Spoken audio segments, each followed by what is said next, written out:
From the heart of our nation's capital, here's Family Research Council President Tony Perkins. Well, good afternoon, and welcome to this Friday edition of Washington Watch. I'm your Friday host, Jody Heiss. Glad to be with you today, and thank you so much for entrusting this hour of your time to us. It would be nice if we could say that this has just been a regular 24-hour period of news, but instead, the last 24 hours have brought our way some decisions that some believe could permanently change our country.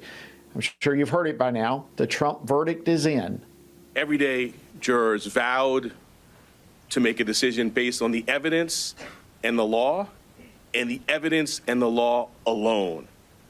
Their deliberations led them to a unanimous conclusion beyond a reasonable doubt that the defendant, Donald J. Trump, is guilty of 34 counts of falsifying business records in the first degree to conceal a scheme to corrupt the 2016 election. Well, that was Manhattan District Attorney Alvin Bragg taking a victory lap yesterday after the jury of 12 New Yorkers reached the verdict. Bragg took was a misdemeanor bookkeeping offense, long past its statute of limitations, by the way. And then he took, if you could refer to it as a triple bank shot, and it ended up into a 34-count felony indictment. All this happened along with a judge and a blue New York City jury. It appears as Bragg worked backwards from the desired conviction in order to get what he wanted.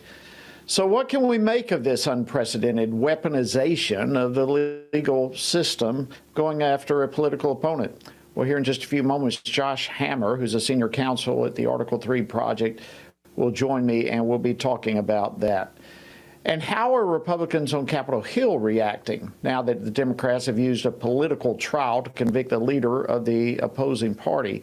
Well, Texas Congressman Keith Self attended the New York trial for a time last week and got a firsthand view of it all. So he'll be joining us a little bit later in the program with his thoughts.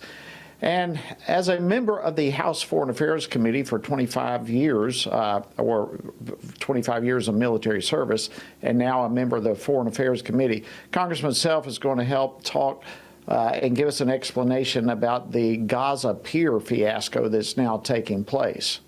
As I mentioned on Tuesday, the larger part of the pier that, if you think of it as like a T, that top section of the T did break off. So that is significant damage, I would say. But the good thing is that we have our experts in Ashdod working on repairing and rebuilding these pieces. The rebuilding and repairing of the pier will take over a week, and following completion, the Trident Pier will be re-anchored to the coast of Gaza. Well, that was Deputy Pentagon Press Secretary Sabrina Singh speaking to reporters yesterday. $320 million of our tax dollars well spent? Well, we'll be talking about that a little bit later in the program. And the 77th World Health Assembly concludes tomorrow in Geneva, Switzerland. Reports indicate that the proposed WHO pandemic treaty has too many problems to finalize before the assembly concludes. So what should we be looking for regarding this in the coming weeks and months? Washington Stand Policy Editor Travis Weber will be joining me live from Geneva to discuss that. And then in our weekly Worldview segment, David Clausen, the director of the Center for Biblical Worldview here at FRC, will be joining me to look at what researchers are now calling the new morality, as a percentage of millennials and the Gen Zers with a biblical worldview literally is plummeting. So we've got a lot to bring your way. Of course, our website is tonyperkins.com. Tons of resources there for you that we encourage you to take advantage of. And just a reminder, we here at the Family Research Council are asking for your help. We are trying to tell the state Republican Party chairs to protect life as the upcoming 2024 GOP platform will be developing here in just a couple of weeks. So if you would like to help us urge those state leaders to stand for life and to encourage the platform committee to be able to do so. We're wanting the platform committee delegates to be supported as they stand for life. So you can sign the petition by going to one of two different options, frcaction.org/life, or you can simply text the word life to 67742. All right, take a deep breath. Up for our first story. You've all heard it by now. The left's lawfare against a political opponent delivered the result they wanted, as a New York City jury found former President Donald Trump guilty on all charges yesterday afternoon. But, as this case frankly made crystal clear, the weaponization of the levers of power by the left had little to do with justice and more to do with Trump. This was a rigged decision right from day one, with a conflicted judge who should have never been allowed to try this case, never. And we will fight for our Constitution. This is long from over. Well, of course, that was the former president speaking to reporters after the verdict. Well, how can America survive under a system where one side can target political opponents? Joining me now to discuss this is Josh Hammer. He's a senior counsel at the Article 3 Project. Josh, welcome to Washington Watch. It's an honor to have you. Thanks for having me. I really appreciate it. Wow, we have a lot to cover.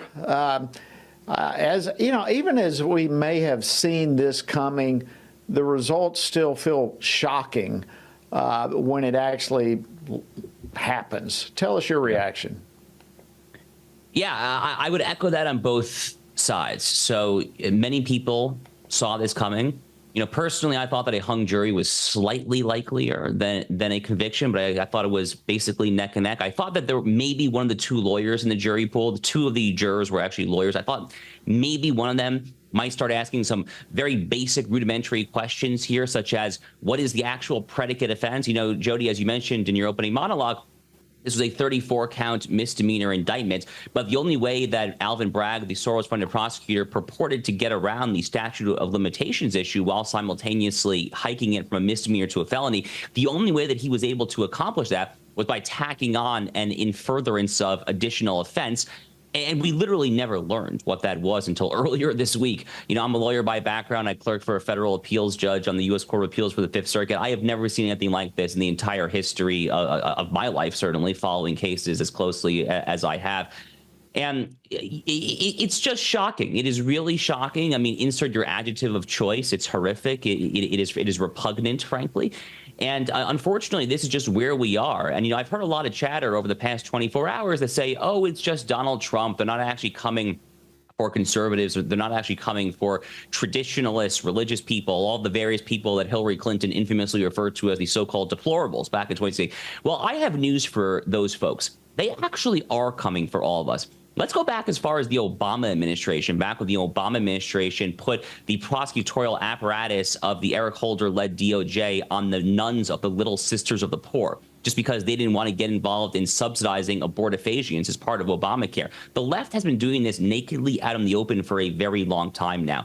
And, you know, it is shocking that we are here. They have crossed many Rubicons at this point, not just one Rubicon. But this is it. This is reality, and we have to deal with it the best we can.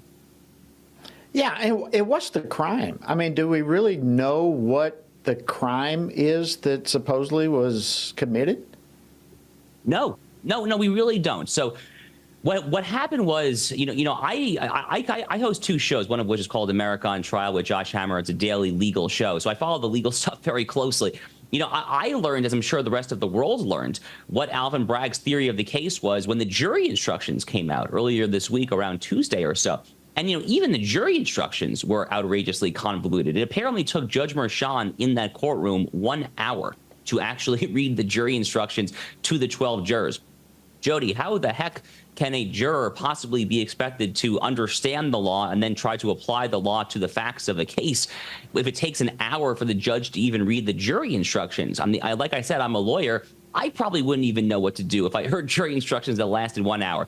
But what happened was, we finally learned on Tuesday that the in furtherance of this underlying predicate offense that I was alluding to earlier, They essentially said that it could be one of three possibilities. So it could have been New York State fraudulent bookkeeping in furtherance of a federal Campaign Finance Act violation, which the prosecutor, Alvin Bragg, doesn't even have jurisdiction to bring that charge because he's a local prosecutor, can't bring a federal offense.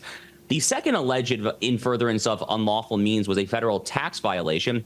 Same thing. He doesn't have jurisdiction to bring that, and unclear to me how we even get into a tax violation to begin with from the underlying facts. And then the third possible unlawful means was that the fraudulent bookkeeping was actually in furtherance of additional fraudulent bookkeeping. So a bit of circular logic there. And the most outrageous part of all of this, and that was already a lot of outrageous stuff that I said there, but probably the single most outrageous part of all of this was that the judge, Juan Merchan, in his jury instructions apparently said that the jurors did not actually have to reach unanimity when it came to which of those unlawful means. Put another way, 4 people could say, oh, it was actually a campaign finance violation. 4 could say, oh, it was a tax violation. And then 4 could say it was an additional bookkeeping misdemeanor. That's not how it works. That's literally just not how it works. You have to have a unanimous jury conviction or acquittal here. I mean, going back to my first year of law school, criminal law, that's just literally not how it works. So this thing is a total farce, and I think that good-hearted Americans have to hope and indeed pray that it gets reversed on appeal. Absolutely. You know, and you add all of this. Here's Prosecutor Alvin Bragg. He ran for office on the campaign promise to target Trump. And then you have the voters who elected him are sitting there on the jury. I mean, how does any reasonable person draw any conclusion other than suspicion in this? I really don't know. It is a very, very, very good question. You know, Alvin Bragg did run for office on a Get Trump platform. By the way, so did Tish James, the New York State Attorney General, who is separately bringing this ridiculous civil lawsuit against the Trump organization for hundreds and hundreds of millions of dollars. That's also pending appeal.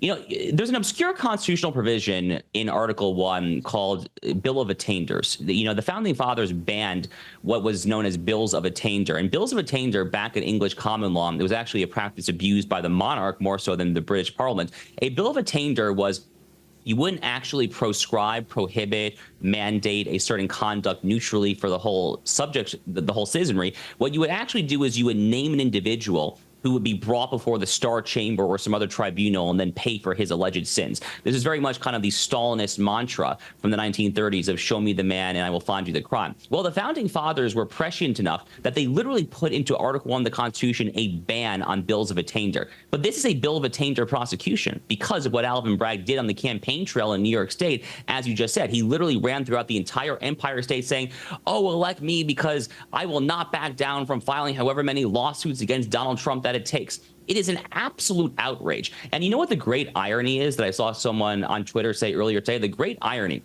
is that if Donald Trump's name were not Donald Trump and he had actually did what Donald Trump jokingly referred to in 2016 and shot someone in the middle of Fifth Avenue, Alvin Bragg wouldn't actually bring that prosecution because Alvin Bragg is not actually prosecuting murderers and rapists and burglars and robbers. But this apparently he wanted to throw out the Anglo-American legal tradition to make sure that he got his guy. Well, it's unbelievable what is, you know, Bragg is saying it was all done by the book, and you've mentioned many times that is not the case. You know, here we've got a government that's built upon the system that only works when we have a moral and religious populace. Yep. I would say we are in great need of a spiritual awakening. Josh Hammer, thank you so much for joining us and all the work you do at Article 3 Project. We appreciate it. It's my pleasure. Thank you. All right, friends, coming up, more reactions to the Trump verdict with Texas Congressman Keith Self. So don't go away. We've got a lot more coming your way right after the break. Sometimes the headlines are overwhelming, and it feels like we're all alone and there is nothing we can do. That is exactly what the enemy wants us to believe. Reading through the Bible, there are many things that are counterintuitive. One of them is that God never uses a majority. It is always a minority devoted to the truth. Here at Family Research Council, we are grateful to stand side by side with other believers for the truth. And as a result, God is making a difference. When you partner with us, you are joining with Christians around the nation in standing together for the truth of God's Word, supplying pastors and parents and school boards with training and resources to stand up against the indoctrination of our children. Together, with God's help, we can preserve freedom for the next generation. Go to frc.org and become a STAND member today.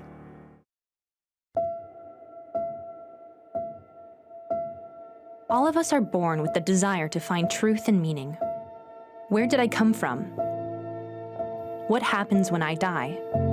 While our answers to these questions may divide us, we are united in our need for the freedom to answer life's biggest questions and make life's biggest decisions for ourselves. That's why religious freedom matters for everyone. Religious freedom matters because the powerful have long wanted to control those who are less powerful. Religious freedom matters because the freedom of those who are different is often threatened by those who believe different is dangerous. Leah Sheribu, a Christian teenager in Nigeria, remains a captive of Boko Haram for her refusal to renounce her Christian faith. Chinese pastor Wang Yi is serving a 9-year sentence for speaking publicly against the Chinese government. In Pakistan, Asif Pervez is on death row for allegedly sending a blasphemous text message. All of this because people in power decided different is dangerous.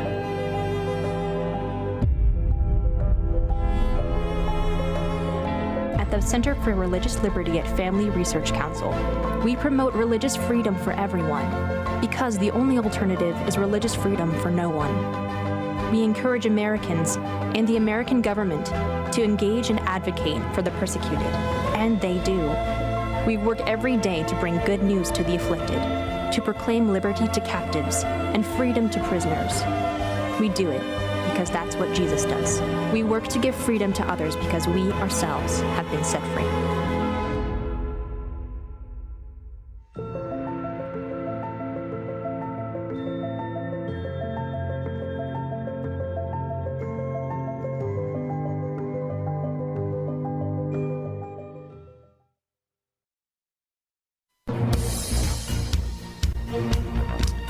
Thank you for joining us today on Washington Watch. I'm your Friday host, Jody Heiss, and honored to have you with us. All right, as the verdict in the New York City trial against former President Donald Trump dominates the news, we have seen a passionate and united reaction from Republicans on Capitol Hill.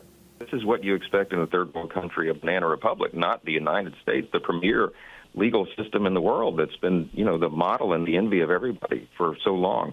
The Democrats are so desperate because they know President Trump is crushing Joe Biden in the polls that they have, relegated themselves to this. They risk the destruction, the credibility of our entire system of justice, and there is nothing less than that at stake here. Wow, powerful statement. That, of course, was House Speaker Mike Johnson earlier today on the Hugh Hewitt Show. Will Democrats stop at nothing to silence dissent and to crush their political opponents? Well, joining me now with his reaction and more is Congressman Keith Self. He serves on the House Committee on Foreign Affairs as well as the Veterans Affairs Committee. He represents the 3rd Congressional District of Texas. Congressman Self, welcome back to Washington Watch. Thank you for having me, Jody. Good to see you. Always great to see you, my friend. All right, give us your reaction to yesterday's verdict. Well, I was in the courtroom just over a week ago, and I will tell you the judge is worse than anything you could see on TV. My response is yesterday was a sad day for the American Republic. The Democrats will stop at nothing to destroy the man that they fear most, which is Donald Trump. Now, since 2016, they have bastardized the justice system, starting with the Russia collusion story, going on through the Steele dossier, the targeting by the IRS, targeting by the FBI under the FISA Act. But this was a sad day for the Republic yesterday. Wow. So you said that you were actually in the courtroom last week, so you had a front row seat, if you will, to the whole circus. So is what you were saying there that you could see then that things were not on the up and up? Oh, my goodness, Jody, absolutely. The way the judge reacted to the objections by the prosecution, immediately sustaining them. He responded to virtually every defense objection with immediate overrule. The sidebars that they held up near the bench, we obviously couldn't hear them, but the body language told me that he was lecturing the defense attorneys. It was beyond the pale, beyond the pale.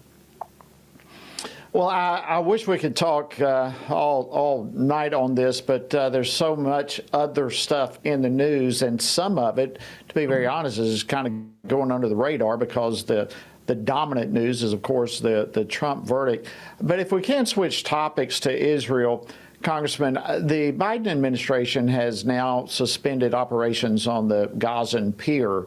I wanted your opinion on all this, given your military background, your expertise. What's your assessment of the situation there?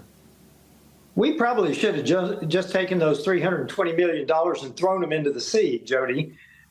We pretty much did, it looks like. That was obviously built on orders because the military knows that along the Gaza coast, there are sea stages 3 and 4. That pier is not designed to be built to withstand stage 3, much less stage 4. So the military actually told the decision makers this, and they knew that the pier would probably not withstand the sea stages, which is the height of the waves. So it's no surprise to anyone that the pier could not withstand the sea conditions. And frankly, if you also know that none of the aid that was delivered across the pier, the little minuscule amount of aid, none of it made it to the Palestinians. Hamas stole it, or it was stolen as soon as it got off the pier. And frankly, when Hamas started targeting with a mortar fire the pier early, we should have realized this was a fool's errand. That pier should never have been built. It was exactly like the Afghanistan withdrawal. We are going to do it come hell or high water. We don't care what the conditions are. We're going to do this as a virtue signaling to the world. Well, you bring up a good point. Let me just throw this out to you. Of course, this pier took a couple of months. Some are saying $1.5 billion to build. It only lasted less than 2 weeks. And as you mentioned, most of the food that was supposedly going to be delivered was stolen. But are you seeing in this, you referred to the Afghanistan withdrawal, are you seeing a pattern from the Biden administration as it relates to military operations? Absolutely. We've seen it since the Afghanistan withdrawal. The decisions are made in the White House or whoever is running the White House. We have no idea. And they are transmitted as you will do this, regardless of the conditions on the ground, regardless of the cultural conditions that they see. There is no military advice being followed that I can tell. The same in Ukraine.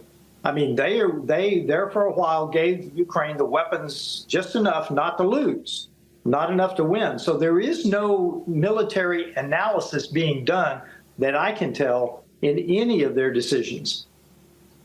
Yeah, you wonder where these kinds of decisions are coming from. It's one failure after another, and now even the way we are walking back support towards our ally Israel across the board, it's just yet another mistake. And you look at the pier, but tying that into a pattern of military failures is quite stunning when you start connecting the dots with it. Is there any action in Congress that you're aware of to deal with some of these military failures and the patterns that you're seeing? I don't see a concerted effort to deal with them because we have a lawless president. We know that. The southern border is the best example of the lawless president who doesn't care about the law, who doesn't care about Congress, who doesn't care about the now probably 10 million illegal immigrants we have in this nation. In fact, the Border Patrol exists to process them and move them on into the interior of the United States. So all of these decisions, Jody, stem from one aspect, that they want America weak. They are destroying America from the inside. We've seen it in the military. We've seen it in the justice system. We've seen it by the IRS targeting of individuals. They start with a premise that they want America to be a socialist communist nation. That's the premise. And from there flow all of these decisions. Wow. Congressman Keith Sell from Texas, thank you so much for your expertise and for coming on the program again to unpack all this for us. We appreciate it. Thank you, Jody. All right, friends, much more coming your way after the break. We will be joined by Travis Weber, live from Geneva to discuss the 77th World Health Assembly as it's drawing to a close tomorrow. Where does it all stand? Stay tuned. We'll let you know in just a moment.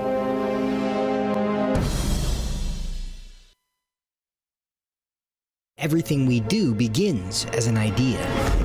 Before there can be acts of courage, there must be the belief that some things are worth sacrificing for. Before there can be marriage, there's the idea that man should not be alone. Before there was freedom, there was the idea that individuals are created equal. It's true that all ideas have consequences, but we're less aware that all consequences are the fruit of ideas. Before there was murder, there was hate. Before there was a Holocaust, there was the belief by some people that other people are undesirable. Our beliefs determine our behavior, and our beliefs about life's biggest questions determine our worldview. Where did I come from? Who decides what is right and wrong? What happens when I die? Our answers to these questions explain why people see the world so differently. Debates about abortion are really disagreements about where life gets its value. Debates over sexuality and gender and marriage are really disagreements about whether the rules are made by us or for us. What we think of as political debates are often much more than that. They're disagreements about the purpose of our lives and the source of truth. As Christians, our goal must be to think biblically about everything. Our goal is to help you see beyond red and blue, left and right, to see the battle of ideas at the root of it all. Our goal is to equip Christians with a biblical worldview and help them advance and defend the faith in their families, communities, and the public square. Cultural renewal doesn't begin with campaigns and elections. It begins with individuals turning from lies to truth. But that won't happen if people can't recognize a lie and don't believe truth exists. We want to help you see the spiritual war behind the political war, the truth claims behind the press release, and the forest from the trees. Stopping the WHO's global power grab. On the ground in Geneva.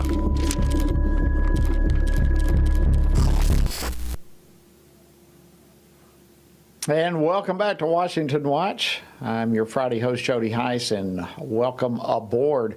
All right, you know it by now. We've been talking about it all week. The 77th World Health Assembly is going to be wrapping up tomorrow, and it appears that the Assembly delegates are going to be departing Geneva, Switzerland, having failed to finalize the pandemic treaty that we've been tracking here on Washington Watch. But they may agree to a process to try to tackle it all in the months and years to come. So what other developments have closed out the week? Joining me now from Geneva to discuss this is Washington Stand Policy Editor Travis Weber, who also serves as the Vice President for Policy and Government Affairs here at FRC. In addition to joining us on Washington Watch Daily this week, he's also been providing regular updates at the Washington Stand.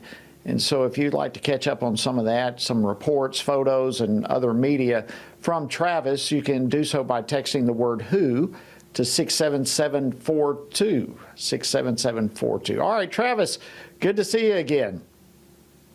Thank you, Jody. Good to see you. Well, I know it's late. Once again, thank you for staying up and joining us and for all the reports you've given us throughout the week. Let's begin with this. Are there any notable themes that have surfaced since we spoke last?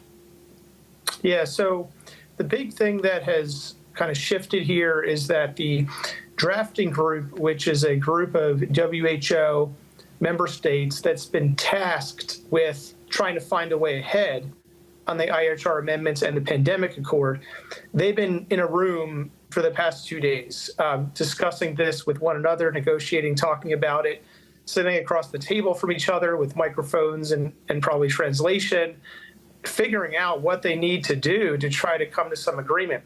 That's been longer than maybe some have expected, and they still do not have agreement as of this evening.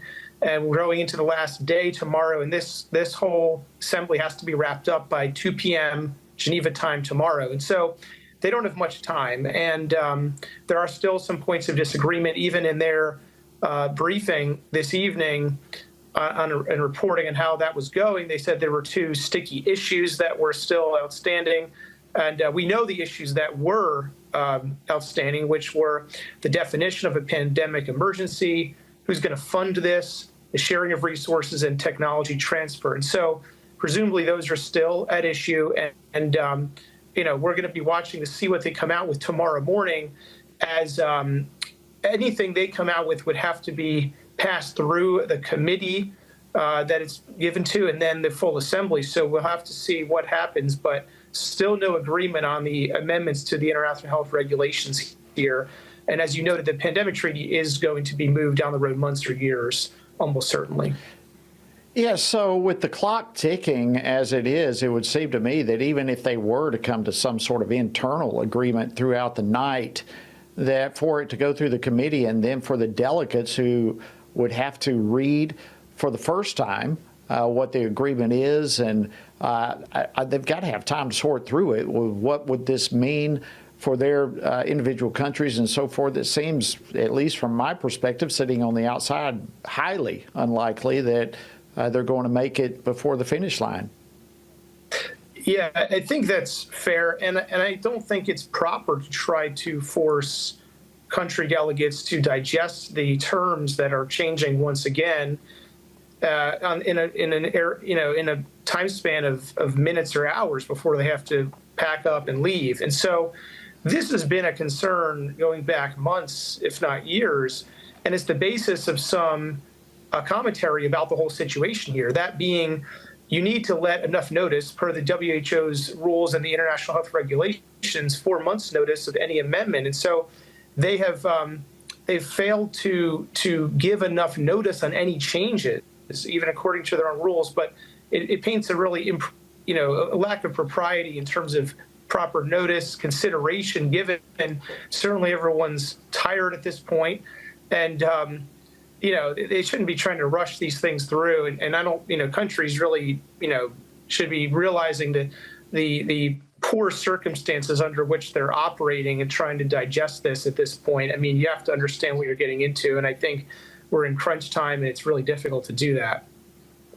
Well, we've only got about a minute or so left. Travis, you, of course, are the Washington Stand policy editor, and it's been an incredible week for you. Attending a conference such as this. As it all wraps up, do you have any final thoughts about your time in Geneva? Yeah. Jody, I think it's important, for those of our followers, Christians in the United States and elsewhere around the world to understand what's happening in places like this WHO meeting and the other global meetings that are happening. We have to understand, because we need to bring the perspective that God has, his heart and his thoughts and his mind to these situations and conversations. They're going to be happening one way or the other. And, it really would make sense for us to understand what's happening there so we can bring God's perspective and pray over the issues and everything that's happening in these forums. So it's given me a new respect for being attentive to them so we can bring the Lord's perspective to them. Extremely well said. Thank you so much, Travis Weber. We appreciate it so much, and thanks for the incredible work you've done as the reporter for FRC and Washington Stand there in Geneva. Safe travels back as you come, my friend. We look forward to seeing you again soon. Thank you. All right, friends, after the break, we are going to continue our weekly worldview discussion. We'll be joined by David Clausen to examine America's 40-year drop in biblical worldview. And I guess a more important question, how can we reverse that decline? We'll get into it all right after the break, so stay tuned.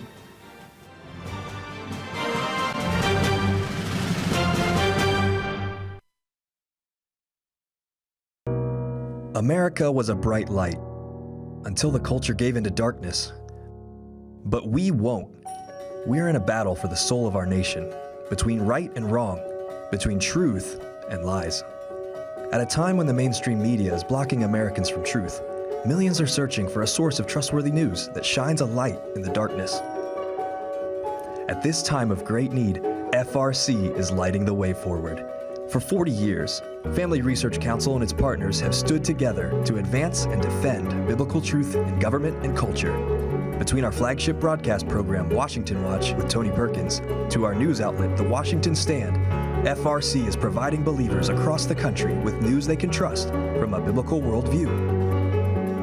When you stand with FRC, you help light the way forward for America and the next generation. Go to frc.org/give. Jesus said in John 15, "These things I've spoken to you, that my joy may remain in you, and that your joy may be full." In 2024, in these divided and uncertain times, how can this be possible? By abiding in Him through His Word. At Family Research Council, we want to help you do that, which is the reason for the Stand on the Word Bible reading plan. In just 10 to 15 minutes each day, you will have read the entire Bible in just 2 years. But more importantly, you will be abiding in Him daily. Find our Bible reading plan at frc.org/Bible. And join Tony Perkins each weekday for a 10-minute devotional inspired by the daily reading and designed to encourage you on this journey through the Bible. Listen on Apple Podcast, Spotify, and YouTube. And remember, the grass withers and the flower fades, but the word of our God will stand forever. Research has found that there are 59 million American adults who are a lot like you. There are millions of people around the country who are born again, deeply committed to practicing their faith, and believe the Bible is the reliable Word of God. But that's not all. They're also engaged in our government. They're voters. They're more likely to be involved in their community, and they're making a difference in elections. The problem is that a lot of them feel alone too. We want to change that.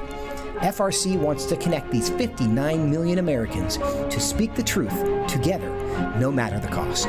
If you want to learn more about this group and what it means to be a spiritually active, governance-engaged conservative, or if you want to find out if you are one of these sage cons yourself, join us. Go to frc.org/SAGECON, SageCon, to learn more. That's SAGECON, SageCon, to learn more.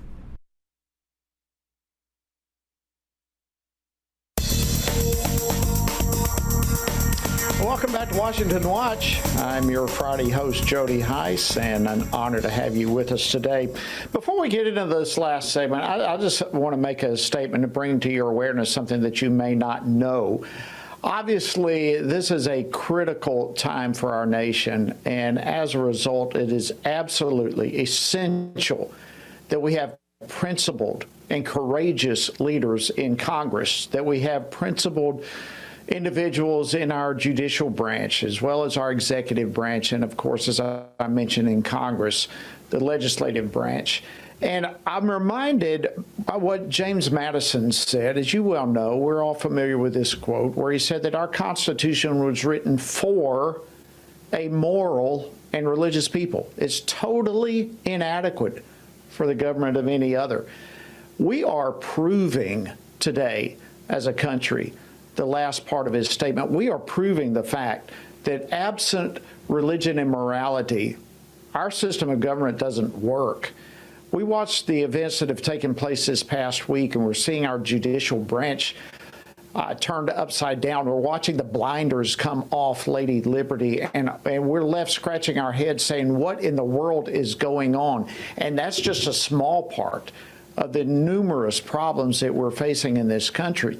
But how do we fix it? Where do we go from here? Well, obviously, we need a spiritual awakening, but we also need principled men and women in Congress. We need principled men and women in our judicial branch, in our executive branch.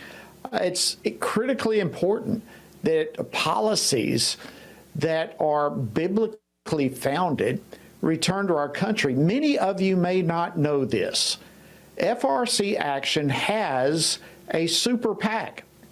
This PAC is called Faith Family Freedom Fund. It's here to focus our efforts on not only specific candidates, but on the overarching issues facing our day. And listen, I cannot go into it in detail here, but we've got a winning strategy.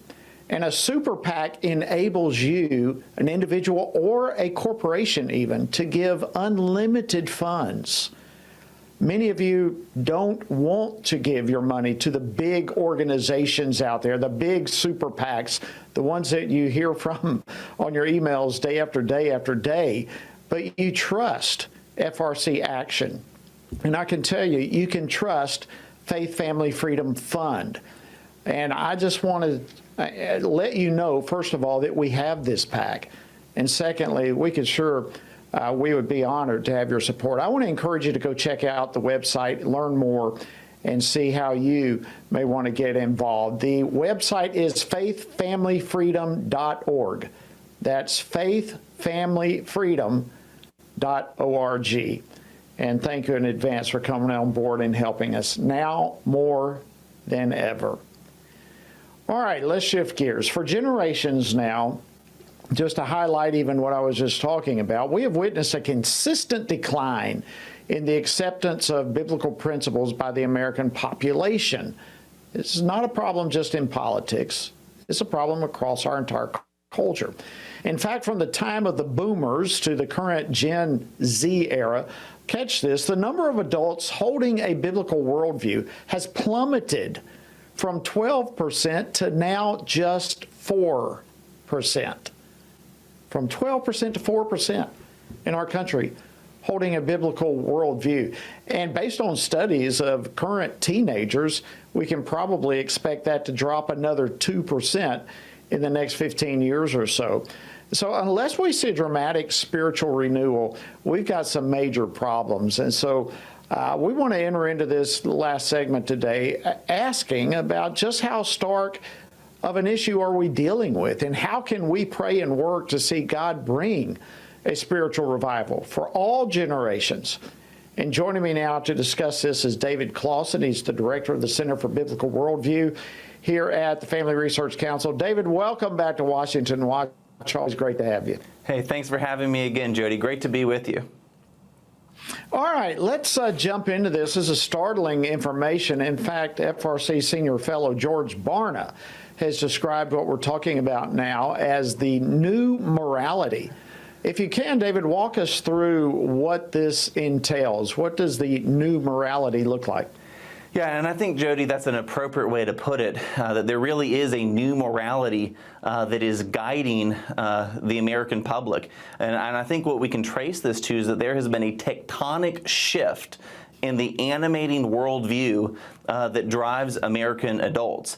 And so this is research, again, that George has been doing for several years, and the most recent installment of his research that was published for the Cultural Research Center shows that increasingly the newest adult generation, the youngest adult generation, Generation Z, holds to beliefs and attitudes that are more out of step with Scripture than even the previous generation, which would be the millennial generation or Gen X or the boomers.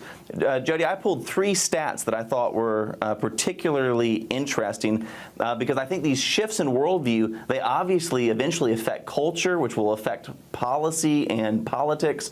But just listen to these 3 statistics. So when you look at the baby boomer generation today, 60% of baby boomers broadly accept abortion. When you look at the millennial and Gen Z generation, it goes up to over 70% that are pretty broadly and generally okay with abortion. Another one would be, is it okay for consensual sex amongst unmarried adults? So once again, a majority of baby boomers, about 60%, believe that's morally acceptable. And then when you go to, again, the millennials and Gen Z, it goes up to, again, over 70%. So you can, again, continue to see the shift. And one other stat, Jody, that just jumped off the page, George's research asked, is it okay to refuse to pay back a loan if you accepted this loan from a wealthy relative? When you look at baby boomers, it was only 25% said, yeah, it's okay to not pay back the loan. But with millennials, it was 42% that thought it was okay, and it was 50% of Gen Z that said it would be okay not to pay back a loan to a wealthy family member. And so I think, again, this research just shows that something you and I talk about every Friday, Jody, that the shift in worldview is affecting our morality, and it's ultimately showing up in how we look at policy and politics as well. Yeah, that's right. This is, politics is just a reflection of the society, the culture as a whole. And I used to say this and see it every day during my time in Congress, that all these different men and women, representatives, they are a mere reflection of the country.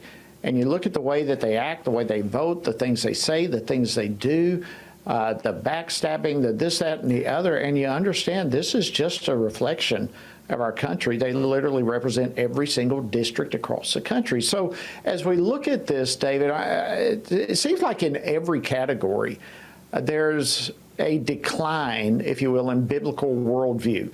Every category, every age group, it's an increasing problem. Is there anything that we can really attribute this to? Like, what is going on that is creating this drift from a biblical standard? I think there's probably a couple of things, Jody, that's contributing to kind of the drift. One is we live in a culture, you know that we live in a culture that is historically illiterate, but we also live in a culture that is biblically illiterate. The surveys that George has been doing that we talk about all the time, the number was 6%, now I guess it's 4% of those who have a biblical worldview. And so I think this takes time. This doesn't happen overnight, Jody, but over a significant amount of time, probably over the last 50, 60 years, we've seen biblical illiteracy, we've seen Christianity lose the respectability that it once had, the influence that it once had.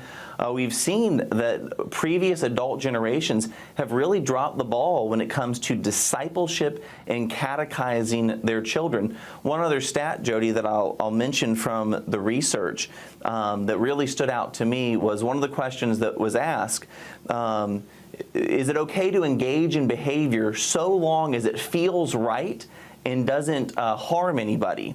Baby boomers, it was 29%. Said it's morally acceptable to engage in behavior so long as it doesn't harm anybody. When you look at the younger generations, 55% of millennials embrace that notion, and a full 66% of Gen Z, which is the youngest adult generation, when they look at behaviors, they think, well, as long as this doesn't hurt anybody, it's okay if I engage in this behavior. What does that mean, Jody? It shows that there's no understanding of absolute moral truth. There's no understanding of that there really is an objective right and an objective wrong.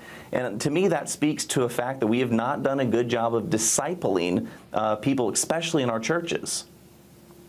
Well, that's a great point, and I want to get into that, and I think that really will go into segue into the next question I wanted to ask you. But when you talk about the older age group versus the younger adult age group, there's a pretty significant difference in the embracing of a biblical worldview on the topics that you're mentioning. So what guidance would you offer, say, the older generation of adults to those younger generations? What baton needs to be passed, and how can that older generation pass that baton? Yeah, so since I've been working with George Barna here at FRC, Jody, the statistic that I try to tell anyone who will listen to me is what George has proven after doing 40 years of research, which is that one's worldview begins to form around 15 to 18 months of age and is pretty much set by the age of 13. Now, of course, as Christians, we believe the Holy Spirit can break in at any time to reorient, our basic way of understanding things. But to me, that just shows if you have a 10, 11, and 12, a 13-year-old at home, or you have a 10, 11, and 12-year-old at your church, these are the prime years to invest, to engage. So if you work with children in your church, children's ministry, youth ministry, sometimes those seem like parts of our churches that we give the least amount of resources to. That's the wrong paradigm. Those are the years we need to be investing the most resources. So don't, if you volunteer or engage in children's ministry or youth ministry, think that that doesn't really matter. Well, no friend. Those are the years that matter the most. And so that would be encouragement I would give to the older generations wanting to disciple the next. Disciple is the key. In fact, Dr. Barna's research identified what he calls integrated disciples. What is what the meaning of that term? An integrated disciple is one who essentially has a biblical worldview when you measure beliefs and behaviors. And so an integrated disciple is basically someone who takes the Bible seriously. They not only believe the teachings of Scripture, but then they live those out. When the Bible gives us teachings and principles, an integrated disciple, Jody, is one who has internalized that, and their values, their lifestyles, their decision-making consistently goes through that biblical filter. And would you know it, Jody, that those who actually are these integrated disciples who have integrated a worldview, a biblical worldview into their life, they're the most happy and most fulfilled people in our society. I can believe it. You know, when you're talking about that, even just this week, we heard about the death of Davy and Natalie Lloyd, a couple of missionaries in Haiti, and they really fall into this this age group that you're talking about, somewhere Gen Z, somewhere in that, perhaps millennial. I'm not sure exactly what age they were, but somewhere in that general ballpark. But these would be integrated disciples. I mean, they have taken their biblical worldview and put it into practice. Is that correct? That's absolutely correct. This couple, 21 and 23, Jody, is the ages. And Jody, this is an absolutely tragic story. You know, initially when I was thinking about this, I wanted to use the term martyr. You know, a Christian martyr is someone who dies for their religious beliefs. And at this point, I don't think we know whether they were actually targeted for their Christian faith. We know that Haiti is essentially descended into absolute anarchy. It's there's no rule of law in that country. But what we do know about this couple, as well as a local man as well, was that they were with a church youth group, and they were walking out of the church when a gang came by, robbed them, and then, according to the AP, another gang came by, and that's when the violence ensued, and there was this shooting that took their lives. Absolutely tragic story, Jody. It's unbelievable. And I know at least one other missionary was killed. Jude Santos was killed, part of that as well. Real quickly, David, how do we look at these kind of deaths biblically? Two things, Jody. I think this is a reminder, honestly, of how brief our lives are. James 4:14 tells us that, our lives are but a vapor. And this is just a reminder, none of us are promised the next day. None of us are promised our next hour. So this reminds me that these Christian brothers and sisters, that they weren't promised, and they knew, that, Jody, here's the other thing. They knew what they were doing was dangerous. And yet, Jody, to me, they knew that the gospel message was worth risking their lives. I think that's, Jody, what touches me so much. They knew they were in a very dangerous place. They knew they were in an unfriendly neighborhood. And yet, again, 21, 23 years of age, they believed that the gospel of Jesus Christ was worth risking their lives. It was worth putting themselves into harm's way. Jody, so many of the things that we give our lives to are so temporary. They don't matter. They're going to burn up. What we do for Christ matters. What we do for Christ will last. And I think that's an important lesson to take away from this story. Absolutely. David Clausen, always great to have you on and hearing a biblical perspective from all the news taking place. Thank you for joining us. Thank you, Jody. All right, friends, that wraps up another edition and another week here at Washington Watch, and so much in the news, so many reasons to be anxious. But let me just refer you back to Scripture. Proverbs 29:25 says, "Fear of man brings a snare, but whoever trusts in the Lord shall be safe." We are going to trust in the Lord. We're going to stand firm. I hope you have a fantastic weekend. God bless you, and we will see you next week right here on Washington Watch. Washington Watch with Tony Perkins is brought to you by Family Research Council and is entirely listener-supported. Portions of the show discussing candidates are brought to you by Family Research Council Action. For more information on anything you've heard today, or to find out how you can partner with us in our ongoing efforts to promote faith, family, and freedom, visit TonyPerkins.com. Also, to leave a comment about Washington Watch, call our watch line at 1-866-372-7234. That's 1-866-372-7234.